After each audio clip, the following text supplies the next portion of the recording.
So, dear friends, I'll read from Thich Nhat Hanh's book, Peace is Every Step. And there's a reading in here that I really turn to remind me of how to practice.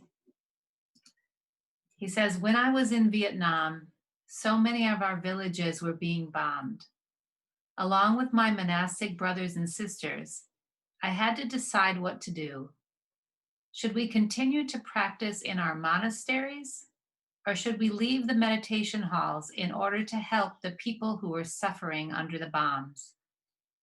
After careful reflection, we decided to do both, to go out and help people, and to do so in mindfulness.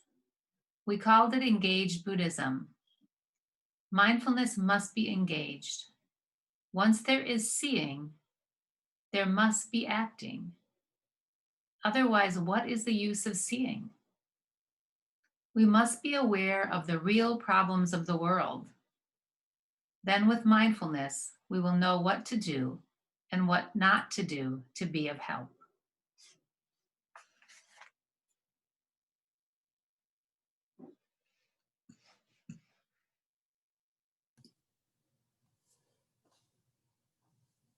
Thank you, Annie. Thank you, everyone. And now it's time to introduce Sam Rice.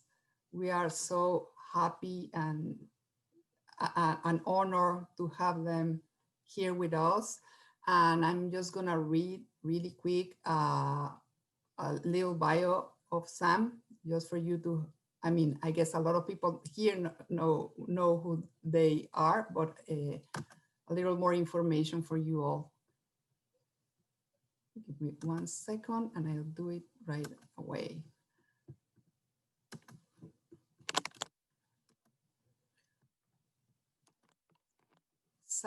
Samantha's mindfulness practice emerged through the discovery of the teachings of Thich Nhat Hanh when they learned of his nomination for the Nobel Peace Prize by Martin Luther King Jr. and heard the phrase, "We are here to awaken from the illusion of our separateness." The phrase became permanently impressed on their heart.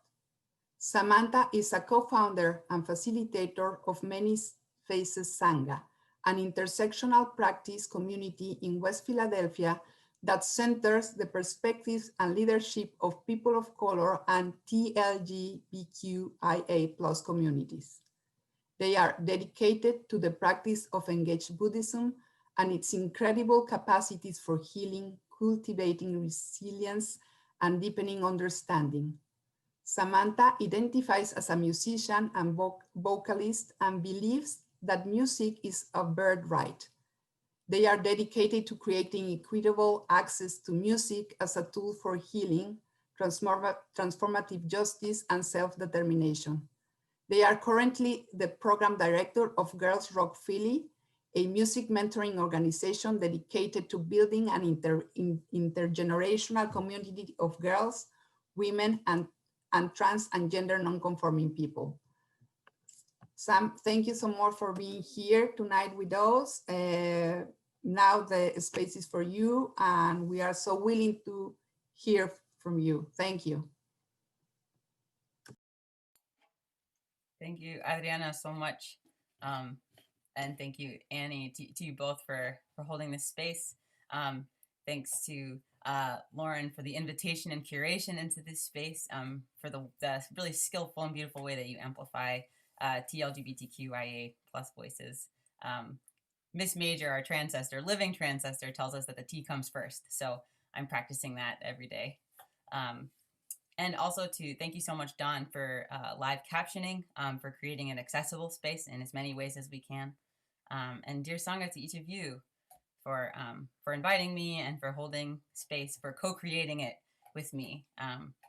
If you've not interacted in spaces like this with me yet, a word to the wise that any space that I share in automatically becomes interactive to some capacity.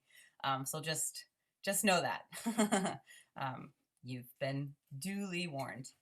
And such a delight, really truly, to be here with you all. I have some butterflies, but also some tears that are just hanging out on the corners of my eyes. We'll see if they make their way nearer to my heart. But it's just really such a treat to be with you all. I'd like to hold this space in honor of our transcestors, of our queer ancestors, right, and future ancestors. This conversation and beyond it, with an offering. I've been practicing with it a little more boldly since a recent retreat of the Heart Sutra, which is something that's been shared with us over thousands of years and thousands of voices and iterations, and comes from Avalokiteshvara, the Bodhisattva of great and fierce compassion. So we'll have 3 bells. If you're interested or compelled in chanting along, I would invite that. Music is your birthright. And if it's something maybe you're unfamiliar with, or are feeling more internally brave than externally brave, an opportunity to just enjoy your breathing, and to breathe as if you're singing, because that's everything we do all the time. So also, my sweet and beloved pet pal Sokka is behind me, chewing rather loudly. So if you can hear him, he's contributing in the way that he knows how. I hope it's not too distracting. So an invitation to our dear friend the bell. We'll have 3 bells to reconnect to our breath. Breathing is the work which reconnects. Right? And then we'll offer the Heart Sutra together.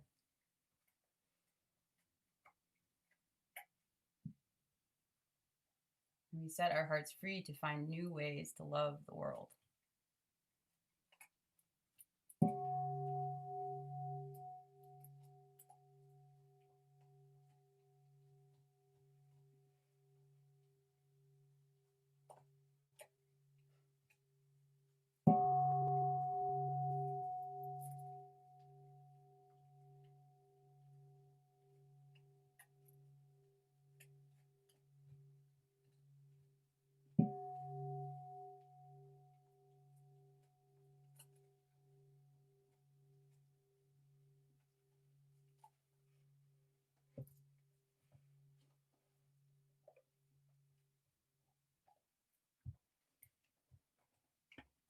The insight that brings us to the other shore.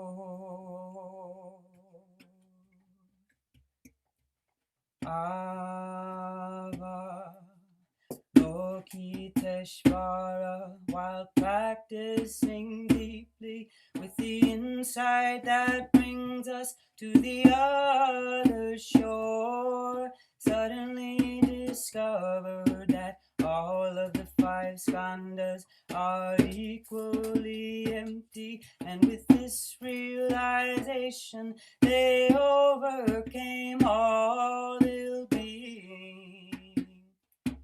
Listen, Shariputra, this body itself is emptiness, and emptiness itself is this body. This body is none other than emptiness, and emptiness is none other than this body. The same is true of feelings, perceptions, mental formations, and consciousness. Listen, Shariputra, all phenomena bear the mark of emptiness. That your nature is the nature of no birth, no death, no being, no non-being, no defilement, no purity, no increasing, no decreasing. That is why in emptiness, body, feelings, perceptions, mental formations, and consciousness are not separate self-entities. The 18 realms of phenomena, which are the 6 sense organs, 6 sense objects, and 6 consciousnesses, are also not separate self-entities. The 12 links of interdependent arising and their are also not separate self-entities. Ill-being, the causes of ill-being, the end of ill-being, the path, insight, and attainment are also not separate self-entities. Whoever can see this no longer needs anything to attain. Bodhisattvas who practice the insight that brings us to the other shore see no more obstacles in their mind, and because there are no more obstacles in their mind, they can overcome all fear, destroy all wrong perceptions, and realize perfect nirvana. All Buddhas in the past, present, and future, by practicing the insight that brings us to the other shore, are all capable of attaining authentic and perfect enlightenment. Therefore, Shariputra, it should be known that the insight that brings us to the other shore is a great mantra, the most illuminating mantra, the highest mantra, a mantra beyond compare, the true wisdom that has the power to put an end to all kinds of suffering. Therefore, let us proclaim a mantra to praise the insight that brings us to the other shore. Gate, gate, paragate, parasamgate, bodhisvaha. Gate, gate, paragate, parasamgate, bodhisvaha. Gate, gate, paragate, parasamgate, bodhisvaha.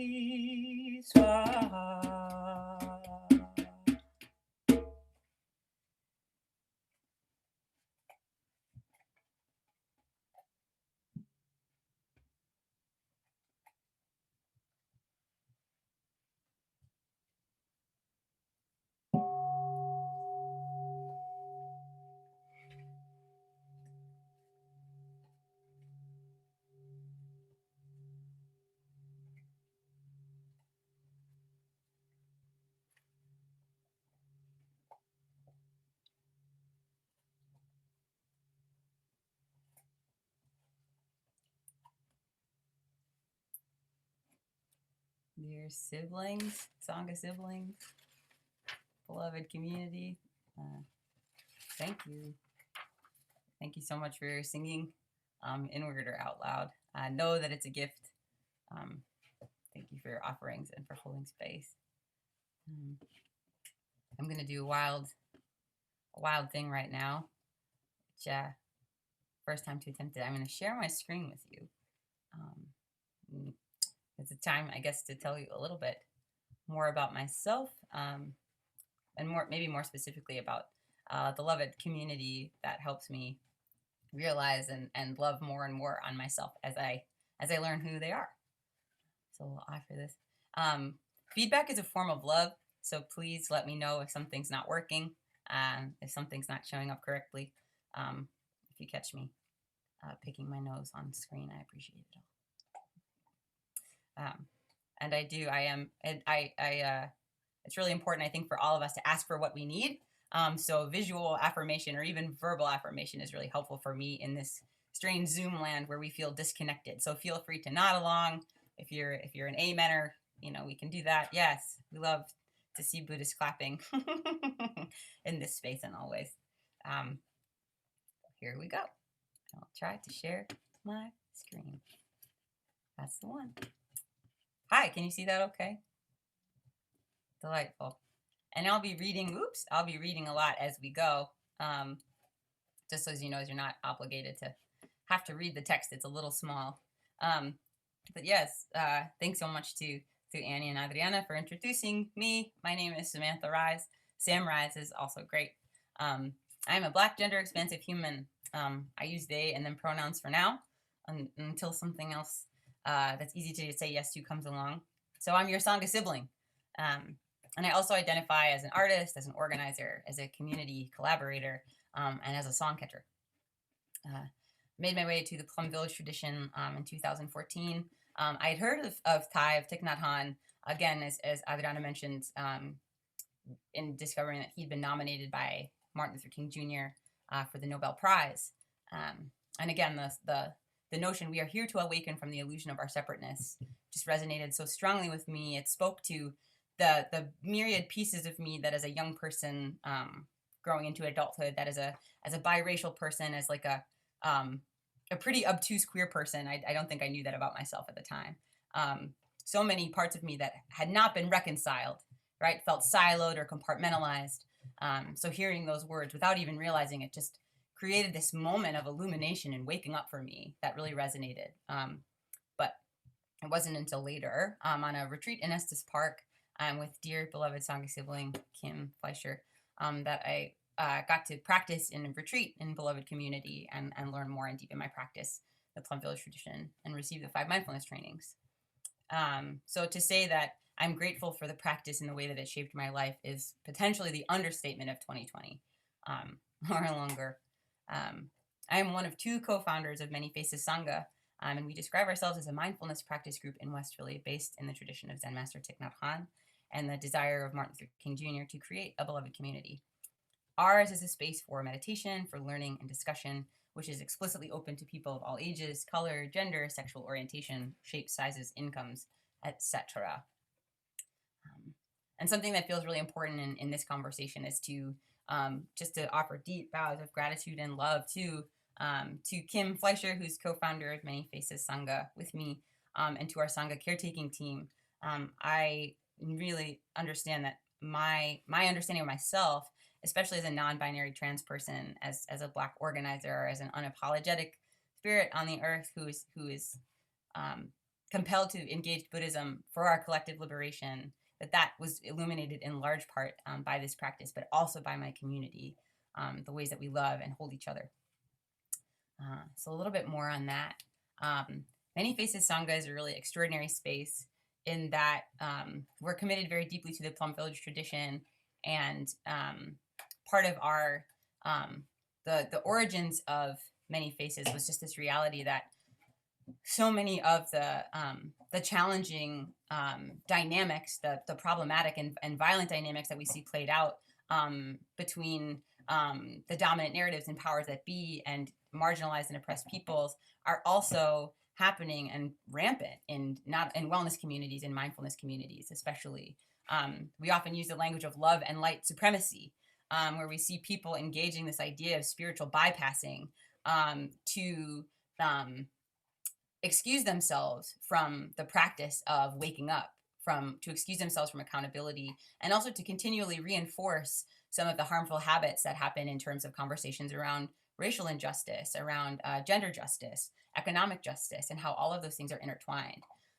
And so we at Many Faces Sangha were deeply committed to creating a space that not only reflected our own identities back to us as the Buddhas that the world needed, right? The Bodhisattvas that the world needs in this moment, but also to continuously open and expand a space that other folks whose identities we maybe don't share would still feel and understand that they have not only a right to be here, but a right to these transformative practices for justice, for engaged Buddhism, for engaged mindfulness, for consciousness in action. And so I wanted to share just a little bit. We over time, both Kim and I, and also the incredible Sangha caretaking team, Many Faces Sangha caretaking team, have collaborated on a series of documents which we use to orient ourselves, but also to orient other people to our practices. that we use on retreats. And so I want to just share some of the framing that is sort of our points of unity as a sangha. So I'm going to scroll now. So these are some things that are really important to us at Many Faces Sangha that have and continue to illuminate my own, deepen my own practice. We recognize the benefits of beginners and longtime practitioners of all identities and walks of life creating community together. We aspire to be an inclusive, accessible, and equitable space, welcoming anyone interested in the Plum Village tradition and learning from, practicing with, mindfulness and meditation practitioners of many identities. We center and amplify underrepresented identities in the Plum Village tradition and in other mindfulness and meditation practices by prioritizing the teachers of Black, Indigenous, and people of color, often referred to as BIPOC folks, women and gender minorities, and the LGBTQIA plus voices. We uplift their leadership within the Many Faces Sangha community itself. We recognize the power of these practices and teachings to reduce harm and to heal and transform suffering. And we trust our own power to bring them to life for ourselves, for our communities, and for our wider world. So the way that looks like, how that's realized in Many Faces, is that we carefully and lovingly adapt the language of some Plum Village instruction, keeping the integrity and the intentions of the teachings in alignment with the myriad identities and experiences of our communities. That those things they're not antagonistic to each other. And in fact, our responsibility as a community is to reconcile them, right? And to be in practice and living practice with the wisdoms and the teachings that we have inherited. More on that later. We also encourage participants to let their practice be adaptive towards inclusivity, accessibility, and self-care, to take what serves and leave what not. One component of the colonialized mind, of the patriarchal mind, is that we have to take what is given us, that we have to indoctrinate ourselves, that there's a system, and that it's our responsibility to comply. And we find that in Many Faces Sangha and many of the other Sangha organizations that I love to be a part of, the mandate of the teaching is actually, as Tai says, to let it be pleasurable, right? His first and most important instruction is to enjoy our breathing. How could we possibly, if Nirvana is uncomfortable, no one's going there. And so how do we, and that's, I use uncomfortable loosely. Y'all know, what I'm talking about.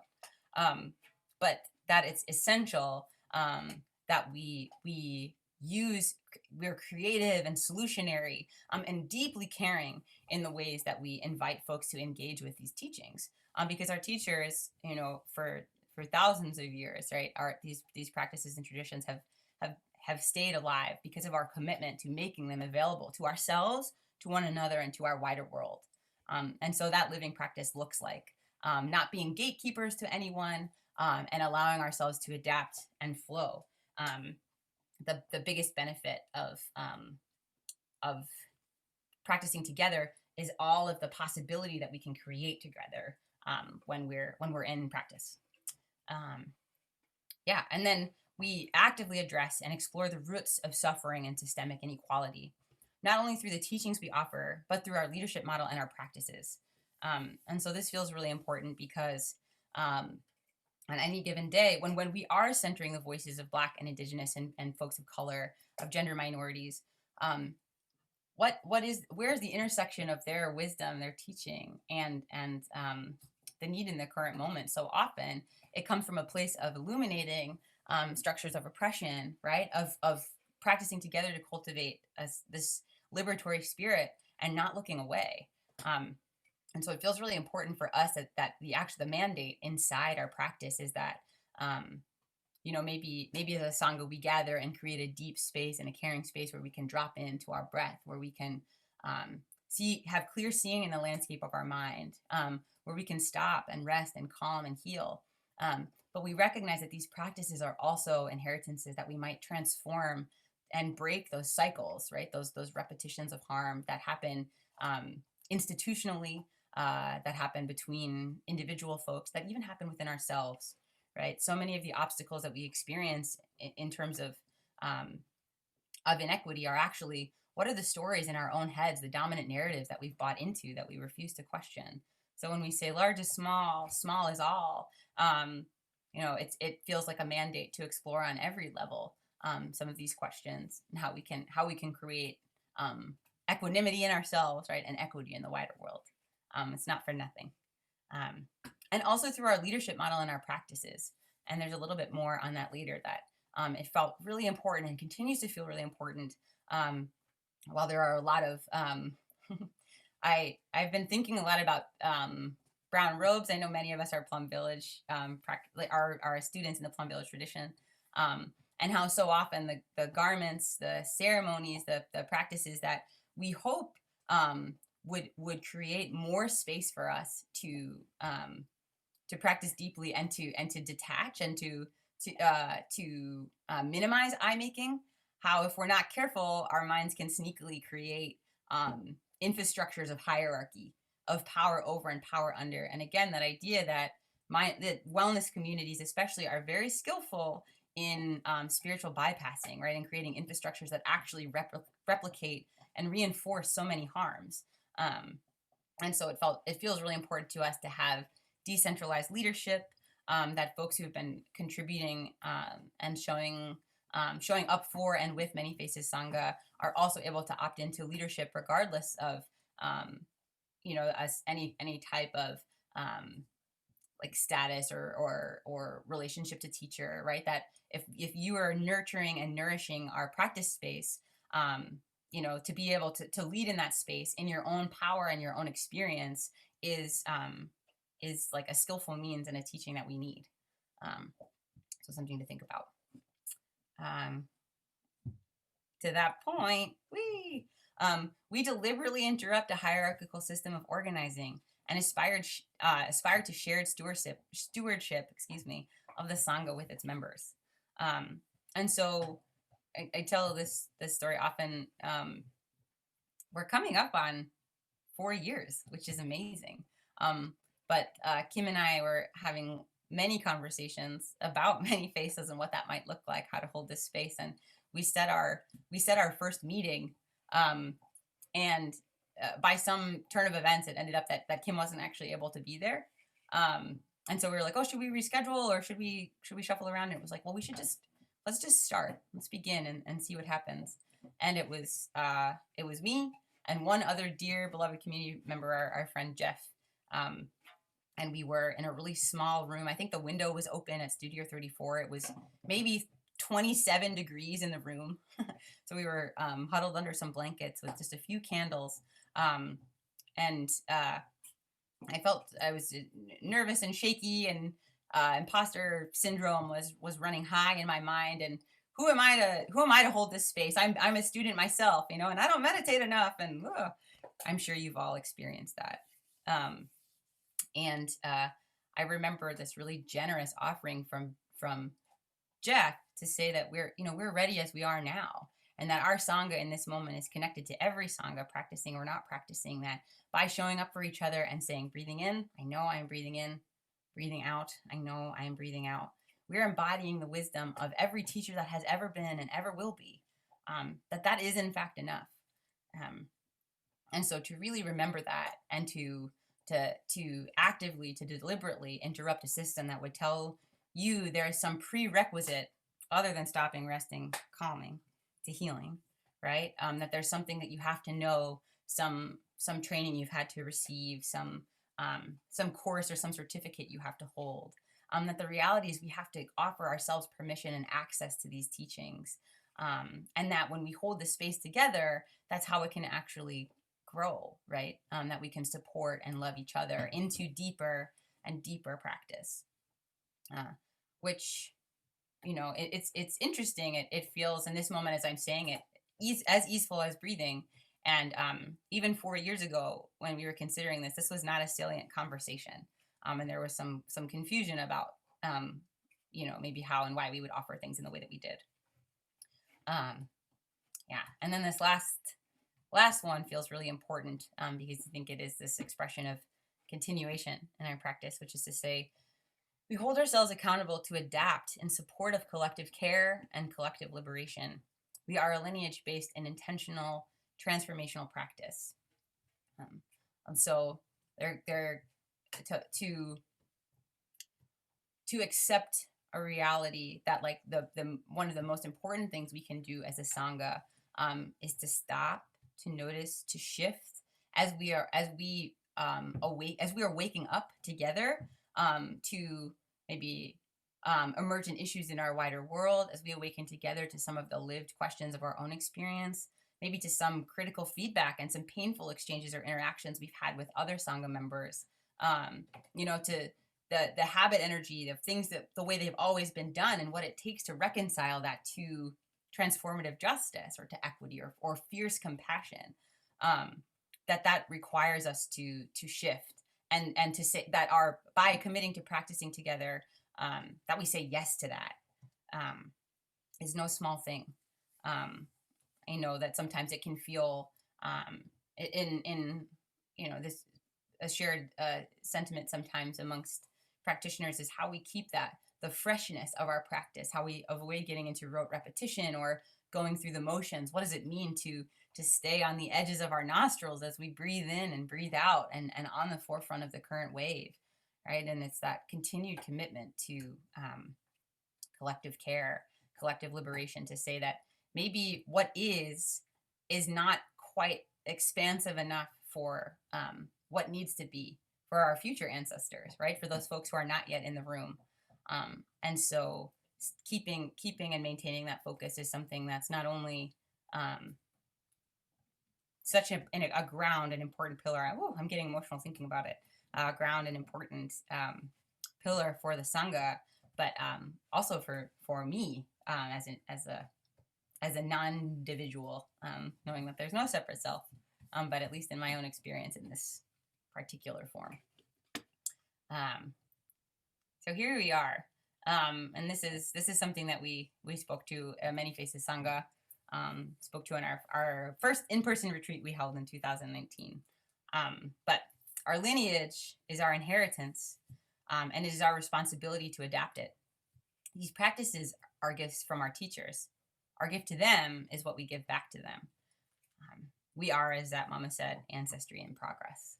And I shout out forever, again and again, always, the shared community collaboration and contribution of the Many Faces Sangha caretaking team, and all the voices that combined in this course that gave us this kind of orientation.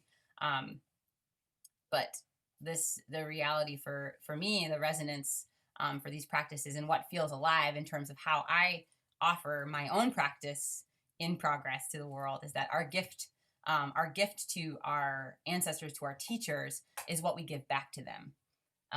And so, when we think about our inheritance or the gifts that we've been given,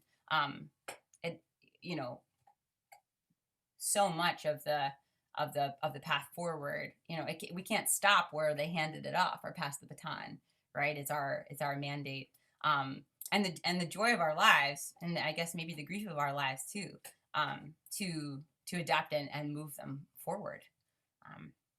And so, those are some of the guiding tenets for Many Faces, and some of the guiding tenets for me.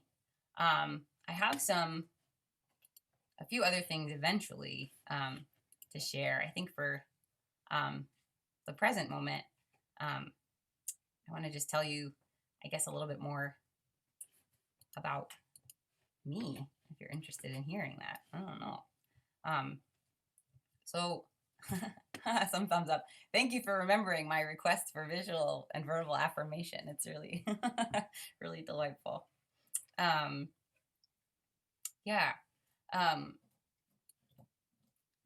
love, again, my experiences with Many Faces, and also I want to just bow to some beloved teachers and community of practice, the Lotus Institute, Dr. Larry Ward and Peggy Rowe Ward, who have really illuminated and informed the container that I explore myself and celebrate myself within, in these same lines. But I would say that my own understanding of my gender and of my sexuality parallels my understanding of this process of awakening in our practice. And I remember the first time I felt like sitting in meditation and being distracted. My monkey mind was running a mile a minute, and had the moment of saying, who is the person behind these thoughts? Like, who is the thinker behind the thinker? And where did this come from? Why am, like, who's installing these, or who's operating the machine? And remembering the Wizard of Oz, pay no attention to the man behind the curtain. Really wanting to draw that open, and that being, without my knowing it, sort of a watershed moment, because I was actively involved and had always imagined myself as an ally to the LGBTQIA community. When I tell you that I'm obtuse, that's what I mean. It's funny when you're in the Gay Straight Alliance and think that you're the ally. It's like, oh, are you sure? But it was always really important to me to hold that space fiercely, and as many folks know, I have so much love. I love to create containers for the people that are the stars in my life, and my capacity for protection is really fierce too. And my mother always said I had a highly developed sense of justice as a young person.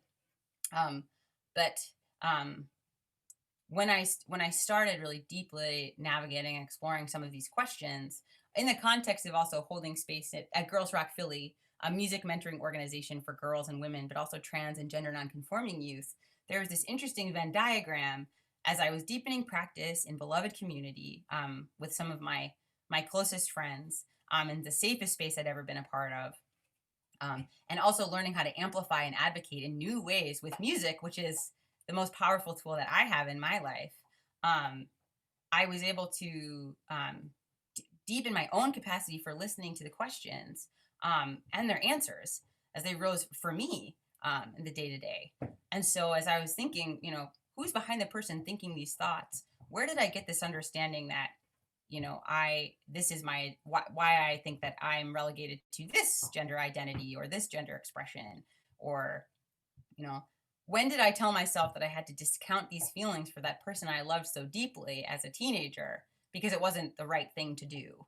Right? There was more room and spaciousness to be more loving and open with myself. That allowed me to see with a little bit more clarity and love my little, right? And all of the iterations of me that I'd never made room for.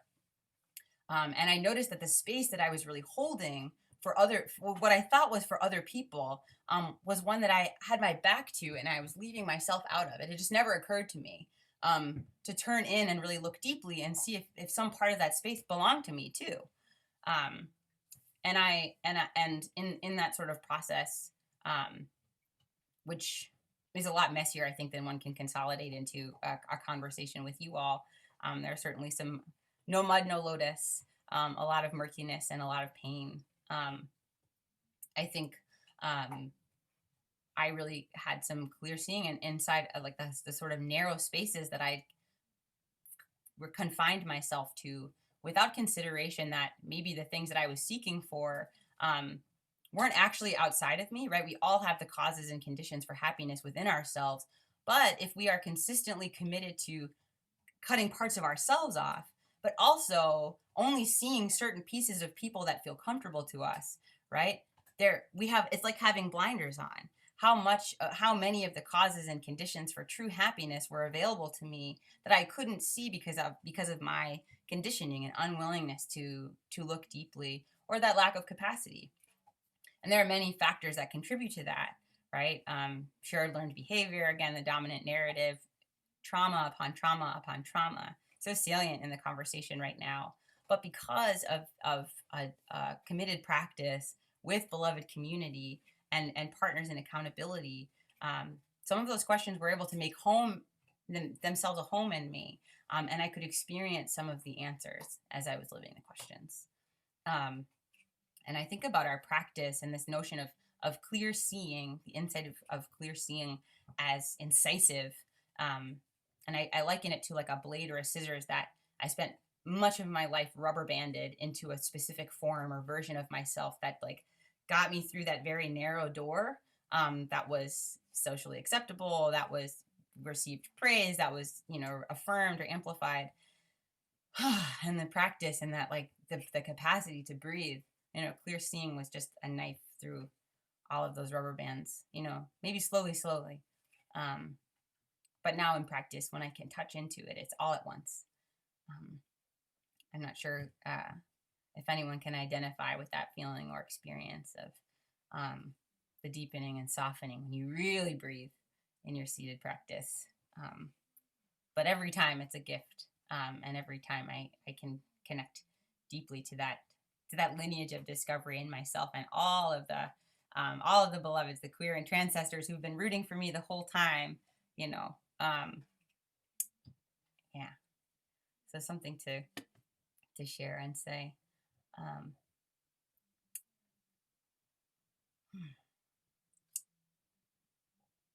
It's going to take a bell, if you all don't mind. I'm going to invite the bell, and we can breathe together. Yeah.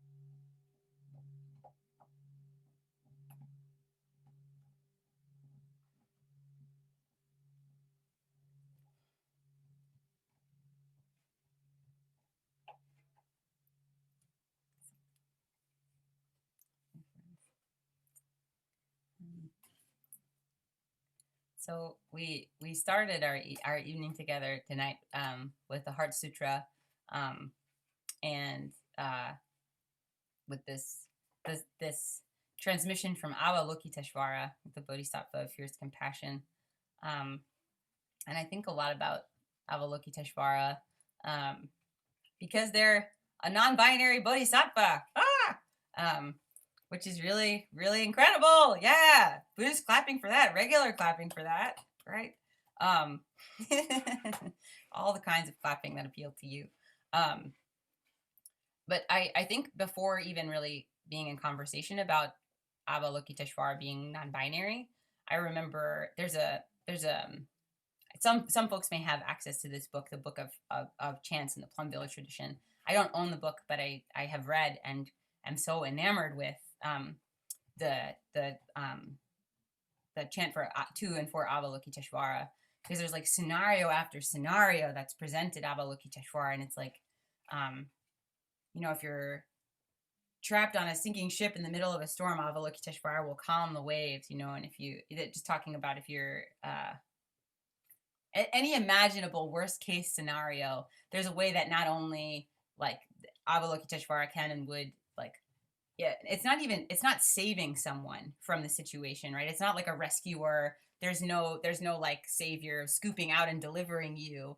But instead it's transforming your position within the storm, or transforming your position within the chaos, to create a calm and an empowered understanding of how to mitigate the challenge, how to heal, how to solve, how to fix, or not necessarily fix from like a power over, power under, but how like the mandate is to use what is within you and shift your perspective to have a more expansive frame of how you can overcome the suffering. And so, thinking about then there was some conversation about how the non-binariness of Avalokiteshvara was that over time, many different traditions imposed their own different opinion on Avalokiteshvara of what their gender was, or their image or their likeness.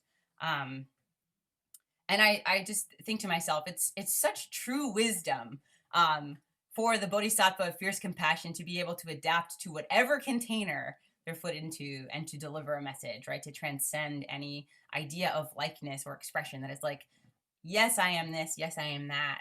When we think about the Heart Sutra and we think about this insight of non-duality, right? Not this and this, that and that, that everything is everything. I think it's so profound because the nature of that wisdom, non-binariness and gender expansiveness is institutional, right? Is a framework that's given to us in this sutra and beyond it. And so when I think about the adaptations that we owe ourselves to practice through and beyond, like any limitation we come up against in our practice communities, in language, right? That the reality of the true wisdom of these teachings has always been beyond a binary, beyond a duality. That it's being able to see ourselves and to inside a situation with such an expansiveness, that we are empowered to adapt and move through the scenario, that we don't need to be plucked from the clutches of some disaster. But in reality, when we accept all of ourselves, there's so much more of us to move through whatever challenge or obstacle we have to overcome. And I think sometimes for someone like me who exists in the world in a handful of different marginalized identities and also a handful of privileges, it can feel really complicated, because we talk about not I making, right, and letting go of our sense of separate self. And when so much of your lived experience is about surviving as a radical act, that existence and naming yourself out loud is a profound kind of power and tool, and necessity, especially as we make room for other folks, right? Like our continuations. I think about how every time I correct someone when they misgender me, even though this is new to me, how that makes room for my future ancestors, whoever they are, to be more of themselves, right? That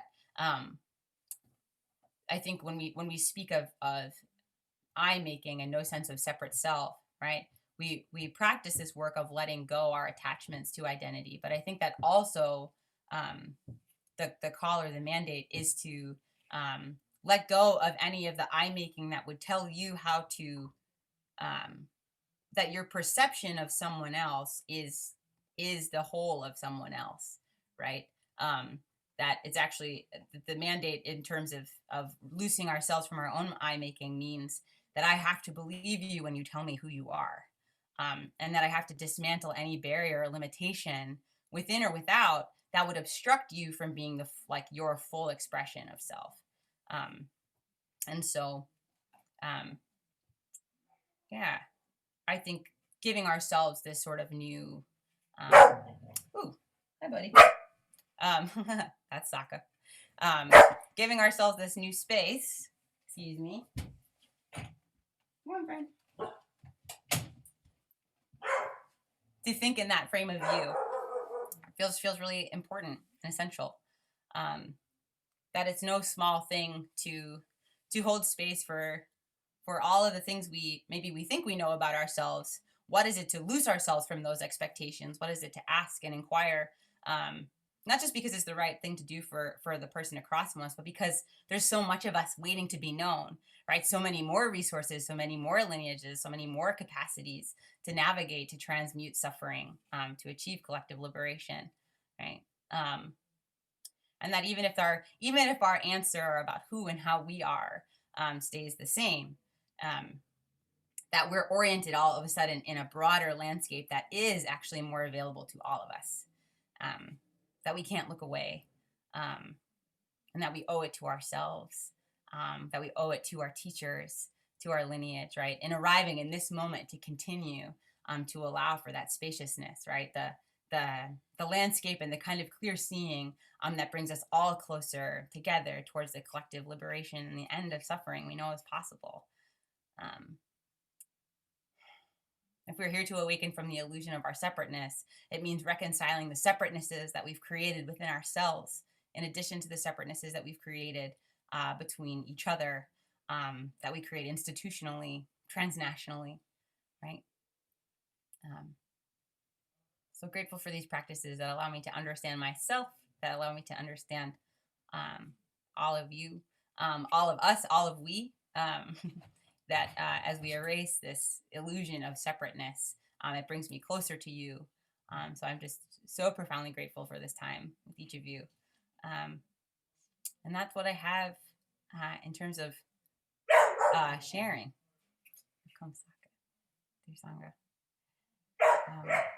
If it would be nourishing or of interest, I know there's some time we'd like to have for questions. But I would also love to offer just a short practice in closing, which have shared also recently with friends with a 3 roots practice, if you're interested. So just a seated meditation to close out.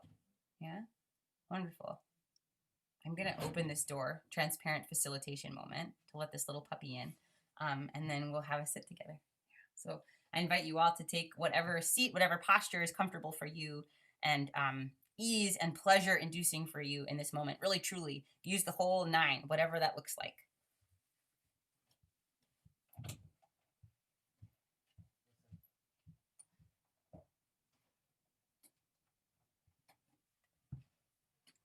So you may want to close your eyes in this moment, if that's safety creating for you, and or soften your gaze. Feel free to turn off your screen if you prefer not be seen in this moment, a rare opportunity that our practice on Zoom affords us. Just giving ourselves this moment, this gift, still together in this container. It's the opportunity to land in our bodies.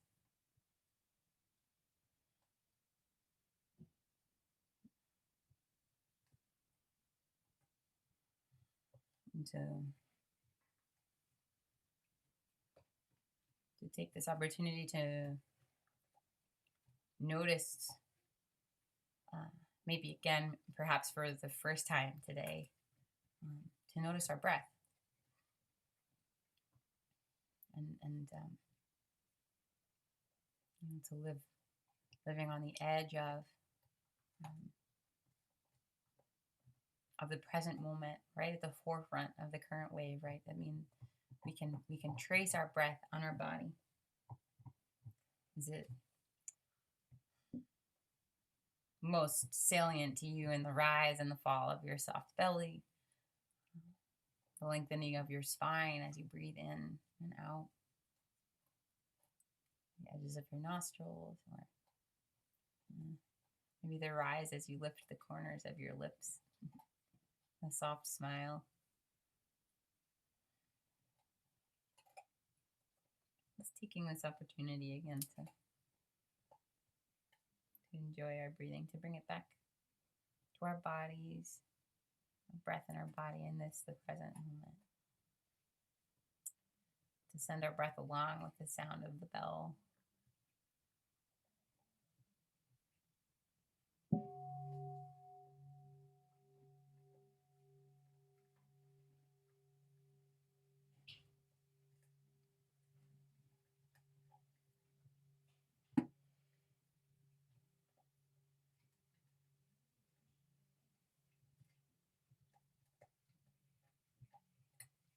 Sending our breath, our love, and our compassion to all beings, to our beloved grandmother Earth, and to those our sanghas, our beloved communities that support and nourish us. We imagine ourselves as the sangha and as a chorus, a choir, and as we sing together our lived practice. When any one of us has to stop and breathe or pause, that another member of the chorus is there to continue the sound, to continue the breath. Breathing into all the conditions of life, all of the causes, grief and rage,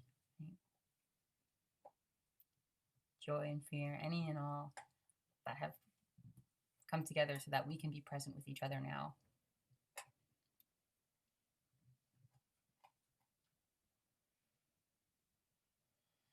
And again, imagining our breath, our connection to each other in this chorus, that even though we're sitting in silence, that our inhale and our exhale connect us as a choir, that we're breathing together, grounded in this shared breath. That if our attention shifts, we're distracted, that the Sangha still holds right? One of our refuges, space for us.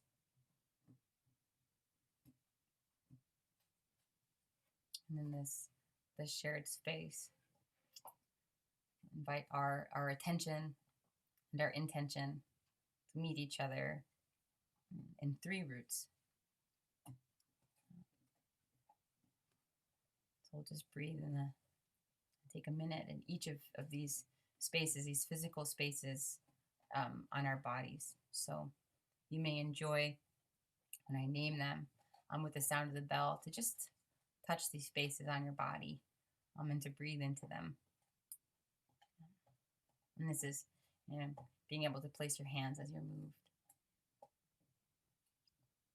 And if not, if you're not compelled, then just to simply continue to enjoy your breathing. Invite your awareness to land, to alight on your breath. And so in this first space, dear Sangha, I'll invite you to just connect with your head. So you can keep your eyes closed if it feels right, but you can lay your palms on your forehead or the back of your head. You can kiss your palms or place them on your cheeks, maybe at the top of your neck, the base of your skull, just to press in, to give. We often ask ourselves to get out of our heads, but to just give some gratitude to that space, the labor, our jaws, our ears, our eyes, our mouth, our brains have been doing for us on the day, and just offer gratitude to that space. For our memories, our thoughts, fears, any disappointment, anger, but also wonder and joy and curiosity housed here. Taking the time with the bell now to breathe into those spaces.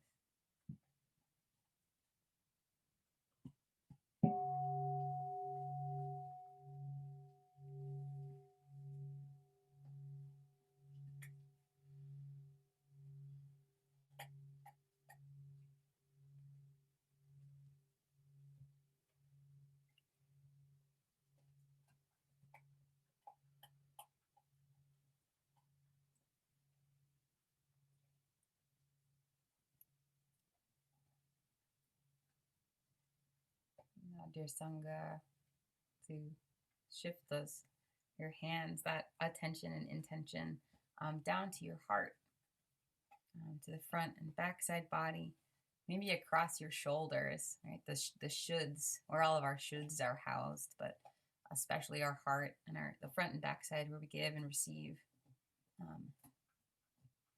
Our spacious heart, our vivid heart, such a profound space with such deep capacity that holds so much, embraces so much, and nothing all at once. Just inviting you to breathe into that space from which you give and that space from which you receive. And to all the versions of you, your little, you as an elder, the spaces in between, the you yet to be known, contained here. A bell to breathe, dear Sangha, into our heart.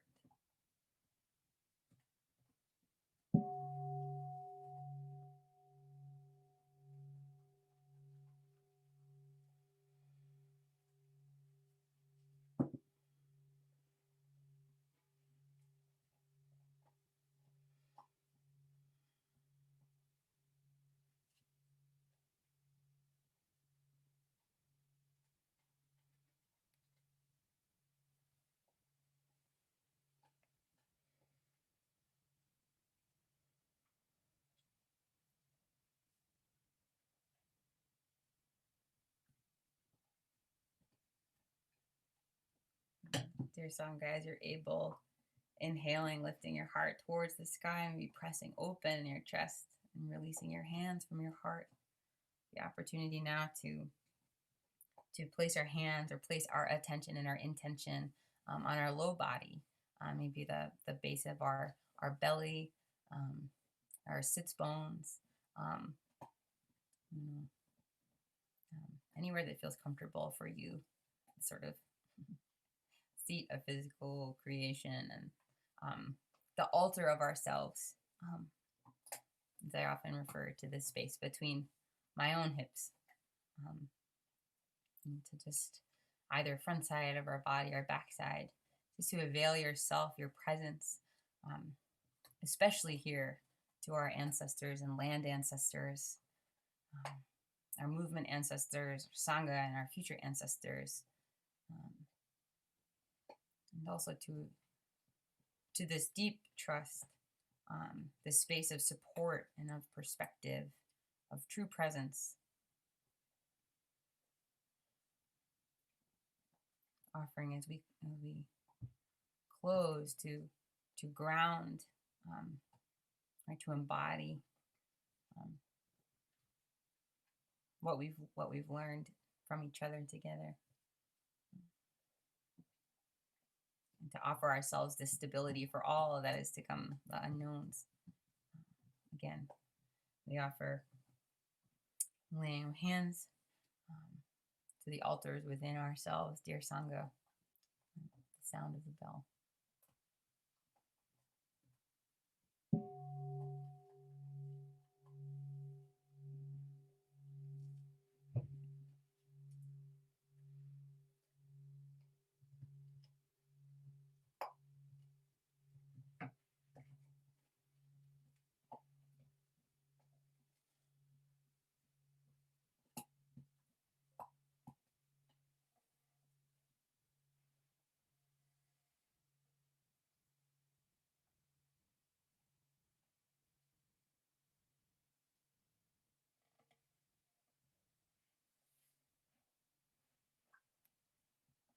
And so,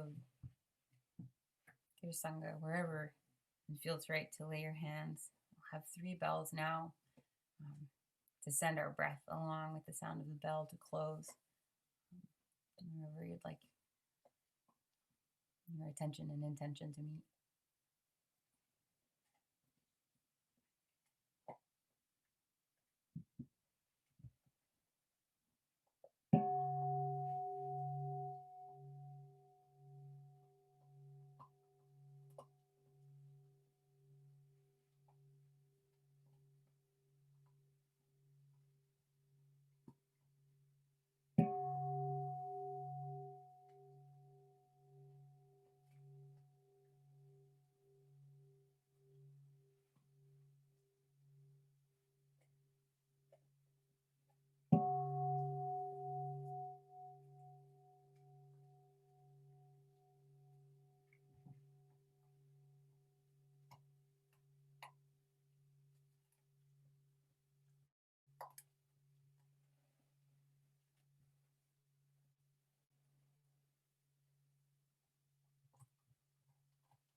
Thank you, dear Sangha, dear friends.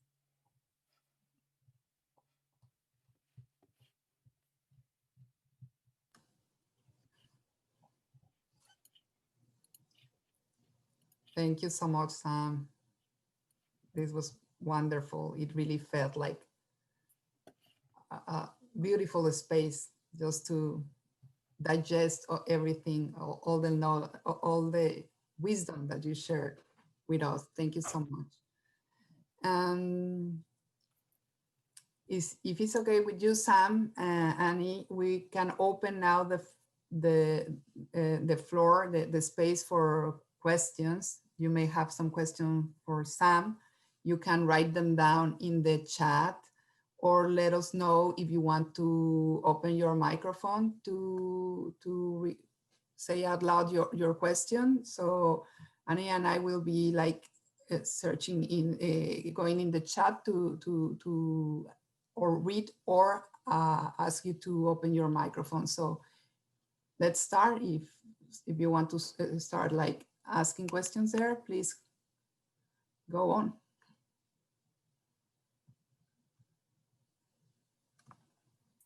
This is Sam bowing in. I like to say time is bendy. I'm not sure what other folks' capacity is, but if we extend a little beyond 8:30. Yes, absolutely.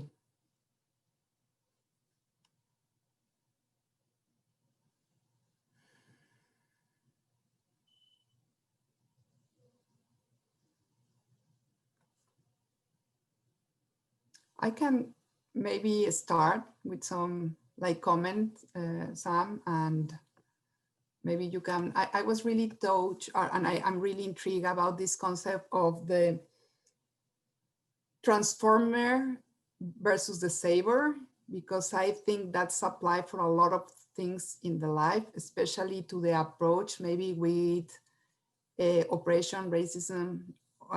We sometimes feel like we are like the savers that are come rescue, no, others, and we should have a role of maybe transformers. And so if you can go a little deeper in that concept, how do you see that? How do you apply that from in your life and in your practice?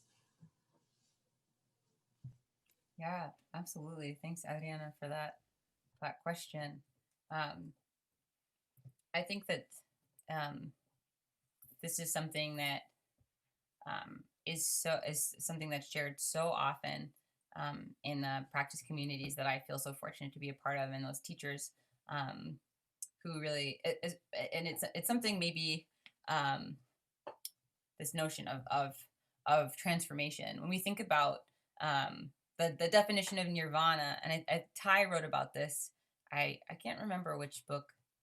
Maybe Anger, actually, it would be appropriate if it were. But Ty talks about the definition of nirvana as in India, women would maintain a cook fire, throughout the day and into the evening, and then at night would manage the coals basically into a kind of a configuration, and you can go to bed, but wake up in the morning and check and test, but eventually like reach your hand into the ashes to see if the coals were still hot, or if they'd been replaced with a cooling freshness. And so nirvana is this experience of reaching into the cooling freshness, following the fire. And I think that it's such a salient and like relevant visualization for me, in the sense that so often the systems that I interact with or witness beloved community interacting with on a daily basis would ask them to participate, and eventually some problem will be fixed or solved, that there's some kind of like this for that binary solution, or that nothing really needs change. It's your relationship to the system that's causing a problem.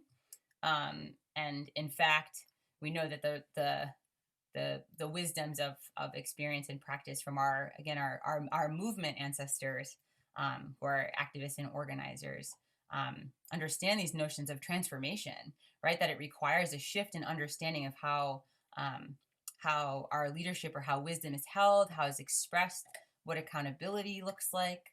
I think that there are, when we talk about amplifying the voices and the leadership of folks who are marginalized or oppressed, or live inside these identities.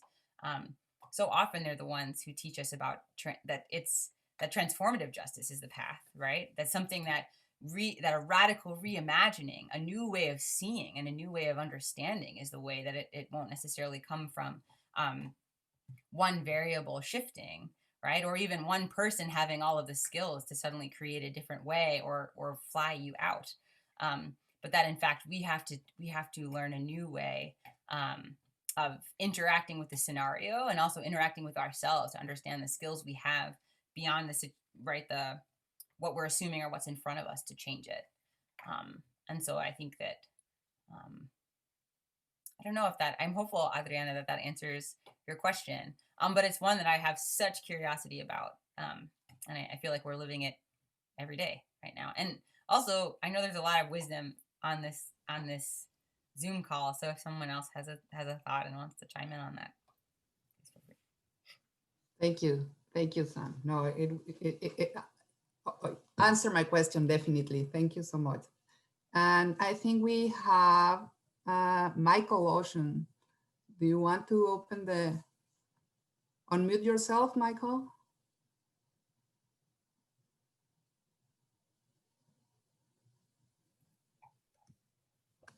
Samantha,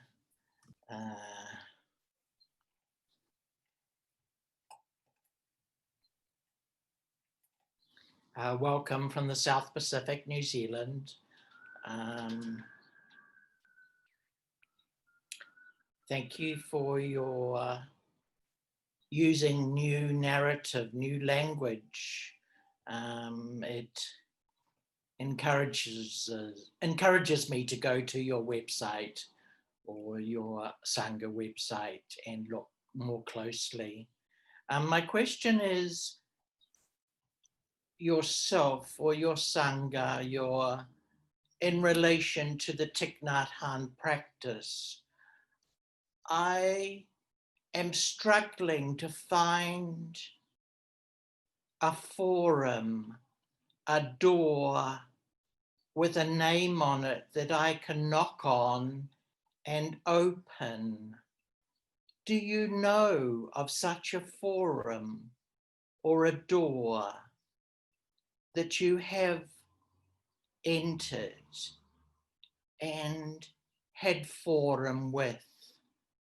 I know of Valerie Brown, I know of Larry Ward. For me, they are the only two people who have mentioned sexual orientation or homophobia. I keep looking for this door. Can you respond? Thank you so much, Michael. Thank you so much for that sharing and for the longing for, right? And also this indication that when we can't find the door, can't see the door, that's not because it's how to say this. The door ought to be there, and the fact that you haven't found it yet is not your fault. So I really just want to say and reflect back to you that you're to walk through that threshold and to know, our Dr. Larry Ward says, stand up in the house of belonging, right? To know that you have a place should be as easy as enjoying our breathing. And so I think together as a Sangha, as a community, I look forward to creating that space with and for each other. I agree, and I think many of us, thinking about specifically Arise, which is a Sangha community within the Plum Village tradition. The acronym Arise stands for Awakening Through Race, Intersectionality, and Social Equity. And I would invite, my brain is a little frazzly at the moment. I would love for friends who are on this call to add to the chat those spaces in our practice communities that are resources specifically for the TLGBTQ+ community, because they're growing, because we're growing them. And they're growing because conversations are being had, mandates are being expressed with, folks in the Plum Village community about what accessibility looks like, that inclusivity is not a buzzword. In fact, as long as there have been practices of mindfulness and collective liberation, there have been queer people, right? There have been gay people, there have been trans people, there have been two-spirit, gender expansive people, right? That we're not rendered invisible because we did not exist, right? It's because the spaces that wish to continue and perpetuate these systems of power would like to see us gone. Because where will the solutions for collective liberation and transformation come from? The folks who've always had to be the most solutionary to survive, right? Who are the most profound abolitionists? Harriet Tubman, all right? And like emancipated slaves who returned for their siblings and communities. We've always created Underground Railroad resources for each other. And our work together, I think, to your question, Michael, is actually opening that door ourselves. And not accepting that we can't find it. Maybe we come with our own saws and, I'll bring the whatever tools we need. Brick by brick, we can dismantle at least that space to walk through. And in the situations where there wasn't a door, a point of entry to certain practice communities, we create our own, right? One thing I think that's really important to name is a teacher, Dr. Angela Davis, teaches often that an urgent priority for us in communities who are rendered, or the attempts to render us invisible, specifically like for queer and trans folks, but also for Black, Indigenous folks of color, is to stop centering the comfort of heteronormativity, patriarchy, of white supremacy, that instead of fighting for access to this particular space where there are so many gatekeepers, we can opt out and reimagine together on our own. And more often than not, those spaces are the ones that folks eventually, people walk out of the master's house, right? We don't necessarily, I mean, the work of dismantling is maybe scrapping some of those materials to build our own spaces. And I invite all of us to do that work together, because it's so much more fun where we are. It's so much easier to say yes to liberation where we are. I would say in the, just for a tangible example of that, which we didn't get to on this particular call, but I would love to share more resources with you, Michael, and you can look at them through Many Faces Sangha on Facebook. We wrote our own revisions to the 5 mindfulness trainings, for instance, to make them more accessible, to create space for ourselves, to name ourselves fully so that our yeses to receiving them and to practicing them could be authentic. And we incorporate new ways of loving, group agreements and community guidelines in our practice spaces, so that our identities are not only just beyond tolerated, are celebrated and embraced as inextricable from the fabric that creates our communities. So there wasn't, I would say that the point of entry exists because we were solutionary and looking for it. We kind of found our ways in. And in addition to that, because we opted into our own spaces, because we said we can't, if there's no room or we can't see ourselves inside this container, we better create our own. And the integrity of the teachings is maybe more vibrant, more nourishing, for that, because we didn't give up a part of ourselves to fit into the Sangha community, but in fact, we made the new space that was necessary to hold all of us. So I would ask you to just take heart and know that you're not alone, and we're here for you. That if that door doesn't exist, I'll break it down with you, and we can build spaces together as well. Thank you, Samantha. I'd like to close with my humor to this question and say, but we are inclusive. Please understand that. Thank you.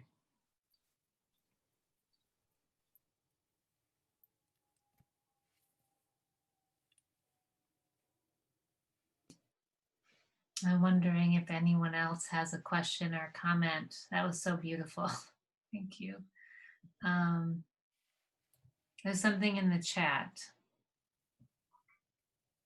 Did you want to read that and potentially expand on that? Sure. From Lisa Lowe. Thank you so much for your talk and advocacy, Sam. Your discussion around non-self and duality was a wonderful, clarifying reminder that these principles aren't a practice of denying self and identity. It seems like it's more about relaxing, expanding, and releasing the rigid, fixed, imposed norms and identities and boxes we put ourselves and others in, to honor and free ourselves to be the everything that is in each of us. Ooh!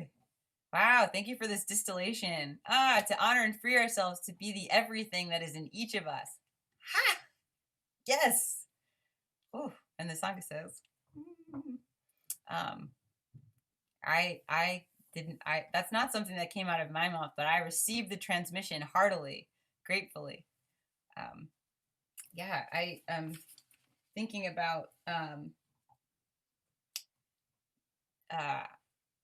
some wisdoms and insight that came from the Rolling Thunder retreat, which was offered through the Lotus Institute 2 weeks ago, which was to say, set your heart free to find new ways to love the world. And I think that's an aspiration, a wish I have for all of us. In this moment of like clinging and fearfulness and nervousness, the salient culture around us, what is the practice that we can offer each other to set ourselves and set our hearts free to find new ways to love the world? New ways of loving and seeing and connecting and expanding have only ever given us more room to be the best of ourselves, to be the most solutionary versions of ourselves, to be the most empowered version of ourselves, connected versions of ourselves, forgiving and curious versions of ourselves. New ways to love have only ever given us more freedom from suffering, right? And so, so how can we use this practice, and how can we share it, continue to share it with each other in a way that gets us all the way free, right? Thank you, Lisa, for that reflection. I'm going to carry it around with me. Thank you so much, Sam. I'm just seeing if there's anyone else who been sitting on something that they want to share or ask before we finish. Just taking all of what we've been listening to in. I guess I can read this from Kristen Leland. Thank you so much for all of this. It's been truly remarkable. It's particularly in tune to your messages on spiritual bypassing and the effects and roadblocks it causes and creates. Something I've been hyper-focused on, particularly this year, and I'm grateful for any insights or reflections on how to make the bypasser aware of this practice. There unfortunately comes such immediate defenses with this conversation, which closes down communication and reception before it even starts. So I'm always open to breaking through these spiritual bypassing walls. Yes. Thanks for sharing that and for honing in on that. It's a pretty salient challenge for many of us. I think when we talk especially about love and light supremacy, or white supremacy culture as it is internalized, right, as it's outwardly expressed, because it's alive in all of us. I think this is a really important thing to be in conversation about. Some of the resources that comes most quickly to mind, I'm feeling really grateful actually that I get to share. And Adriana and Annie, I would love to know from you all. There have been many conversations about within Making Visible about like racism and anti-Black racism. So if you have resources to share, I would just like invite those. You are all an incredible resource. I'm thinking right now of and maybe Kim, if you're still here, the Lotus Institute, for whom I am a member of the board and also like an avid practitioner and a student of Larry Ward and Peggy Rowe Ward. Many of our community members are here, which is delightful. There is a retreat that's happening the first weekend in December that's focusing specifically on waking to wide awake, waking up to white supremacy within ourselves. It's being organized with a framework to address white supremacy culture and wake up to that within the Sangha community and practice. And so I think registration is still open for that retreat. And I wonder, Kim, if you'd be willing to share it. Yeah, the website's right there, thelotusinstitute.org.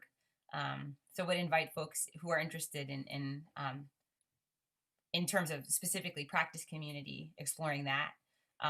We can also, through Many Faces on Facebook and in our practice group, can make resources available to folks. And I would also invite folks to explore. There's a really incredible group of folks who organize a training called White People Confronting Racism. And it's a resource that I love and cherish. There are many like multiple day retreats that you can attend to work really deeply through these questions, not only in yourself of addressing white supremacy and the colonialized mind, but you can also learn some skills to practice with receiving and giving feedback, interrupting those cycles and conversations with other people in your life. Thanks, and a shout out to Kim. And also to Rachel for sharing the link, yes, to Many Faces Sangha. That was a question in the chat.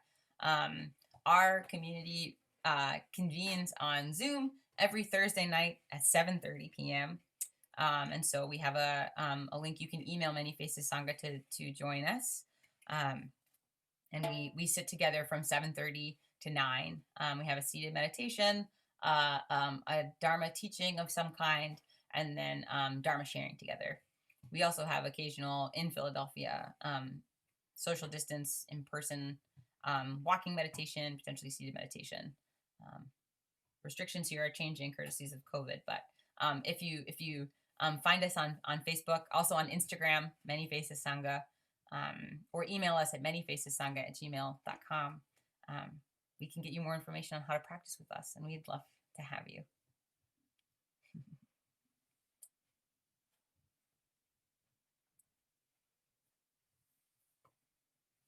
Way to go, friends in the chat. Also, I'm really appreciating the the kind of collaborative effort that goes into getting folks resources. Yeah.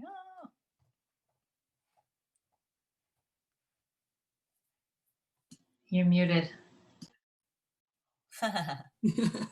Sorry. I was telling that if there is maybe just one time for an extra one, if you are okay, Sam. And if not, we can close the session maybe. Yeah.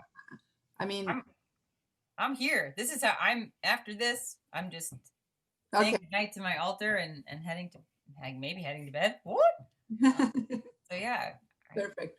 I don't know if there's another question, comment. It doesn't have to be a question, a comment that you want to offer to Sam. My favorite color is yellow, by the way. Okay. If not, I think we can close our session tonight. And first of all, thank you again, Sam. This was amazing. Your wisdom, your heart that was shared here, because I think we all could feel your heart here, and that's really, really nice, and it's inspiring also. Thank you so much. We also want to thank Lauren Barkum, who was the curator of this session of LGBTQIA community. Thank you so much, Lauren. It was, I think, a great session. I mean, I really, really, really love this session. Thank you so much. Of course, to thank Rachel Suitala. Rachel is here. She's with us behind everything that we do and behind and in front of everything that we do in making visible. So thank you very much. And I don't know if it's Claire here, Claire Pettenhill. She's also helping us with the social media. And I encourage you all, if you can follow us in Instagram, Facebook, and to share that we have this space, that is a communal space. We are all part of Making Visible. Making Visible couldn't exist without all of you being here and be willing to learn together and to share spaces with all of us. And you can go back and review, as Sam just mentioned, all the previous recordings that are all in some way, as we are, all of the themes are related, all of the sessions are related in some way with the other ones. So please go, and also we will try to have there soon, Rachel, all the resources that Sam has just mentioned in this session. You will also want to be able to find them there in our Making Visible website. Annie? Yeah, I just wanted to also see if our captioner, who has given his time freely for the last 3 or 4 webinars, yes, please, if you wouldn't mind showing yourself so we can thank you, Don. Yes. I don't know if you're willing. Maybe not. Either way, we're still thanking you. Thank you, Don. Hey, you're welcome. You're welcome. Yeah, thank you. Thank you It's so my much. pleasure. Thank Thanks. you. And a shout out to the Thich Nhat Hanh Foundation, who gave us one of our first grants to get going on Making Visible. And Opening Heart Mindfulness Community gives us a grant every year to help us keep going. And all of you who have contributed, even the littlest bits that we get are helpful, because we have to pay for certain things like Zoom and like the emails, all the stuff that we do. And we also like to pay our speakers. So we try to make it fair. So if you are able to donate, please, consider donating at makingvisible.org, making-visible.org. That would be awesome. Yeah, and Sam, amazing evening. What a beautiful evening. I was actually taking notes on little stickies, so I have lots of things to consider. I appreciate it. very much. Yeah, such a delight. Oh, what a gift all. Thank you. Yeah. Thank you. Thank you. Thank you, Sam. Thank you, Sam. Thanks so Thank much. you. Yeah, if we could have a spooky Sam! yay. At Many Faces we call it a spooky Zoom send-off where we unmute ourselves for the